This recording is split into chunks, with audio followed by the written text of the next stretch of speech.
BJP ने इसी संविधान A political battle has been raging inside and outside the upper chamber of the Indian parliament. Opposition leaders are angry the Indian government has revoked special status for the disputed region of Kashmir. The mountainous area has long been a source of tension between India and neighboring Pakistan, both of which control a part of it. Analysts believe the Indian government wants to put India's only Muslim-majority region under tighter control. So joining me now to discuss the latest developments in Kashmir is Rohit Gandhi, and he joins us from Ottawa. He's a journalist and former editor-in-chief of the Indian news channel World is One News. Rohit, thank you for joining us. Thank you very much for having me, Aarti. So let's start with this move that has been taken by the Indian government. What prompted it? You know, the present government that is in power in India, the Bharatiya Janata Party, this was one of its main promises as it came into power almost 6 years ago now. It clearly said that it would deliver on Kashmir. It will clean out Article 370. For the last 5 years, when they were in power, they didn't have the numbers in the upper house. They could not deliver it.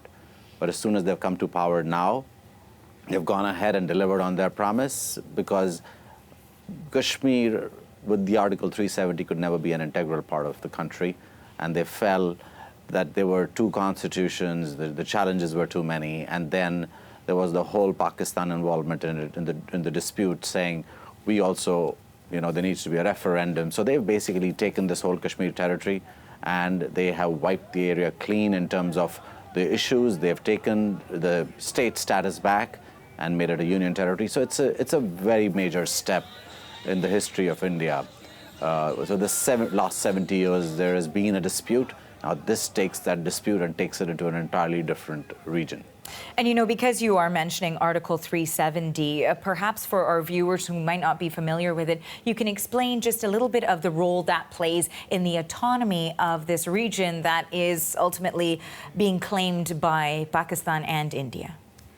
You know, historically, when India became independent, there were almost 560 plus princely states that had to be made a part of India, which means there was a treaty of accession to be signed with each of those princely states. Kashmir happened to be one of them. Kashmir did not want to go either on India's side or on Pakistan's side. Kashmir decided to stay independent. India respected that, but there was a whole incursion by the Pakistani side where troops came in. That it is at that last minute that the Prince of Kashmir agreed to sign the Treaty of Accession. But the precondition of that was that India would have a special status for Kashmir, where India would just control some parts, for example, the currency, the defense, foreign affairs for Kashmir, but the rest of it will have as independence. But over the last 70 years, we've seen a tremendous amount of dispute over the area. Pakistan's claim that there needs to be a referendum held there because it is a majority Muslim and it should ideally be part of Pakistan. So this taking away of this Article 370 basically makes it an integral part of the country. There is no longer the concept of having special status. It also rules out Article 35A, which made sure that nobody from the rest of India could buy land in Kashmir. Which means the integrity of the land would stay with the people. And in 1990, there was another big issue. All the Hindus were driven out in a genocide. There were gang rapes of Hindu women. And all the Hindus basically got up and left because they felt unsafe there. So the Article 370 certainly has, given Kashmir its special status over the years. But with both the lower house and upper house of parliament now going ahead and signing off on it, it is history.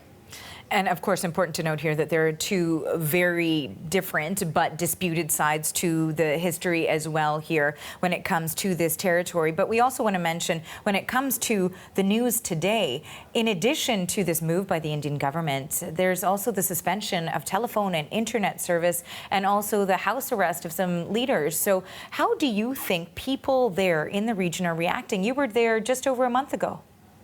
That's right. It's going to be mayhem there for next little while. Not only are phones going to be suspended and internet's going to be suspended.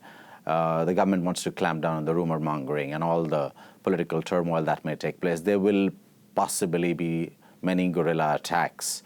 India has rushed in thousands of troops, hundreds of tanks. They were also airlifted over 6,000 pilgrims from Kashmir because they know this is all going to unfold now. There is going to be a lot of terror strikes.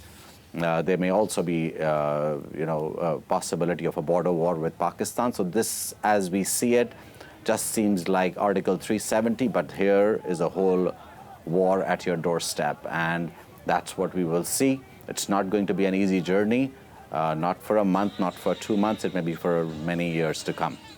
Well, a potentially extremely volatile situation developing in India and Pakistan. Thank you so much for this, Rohit.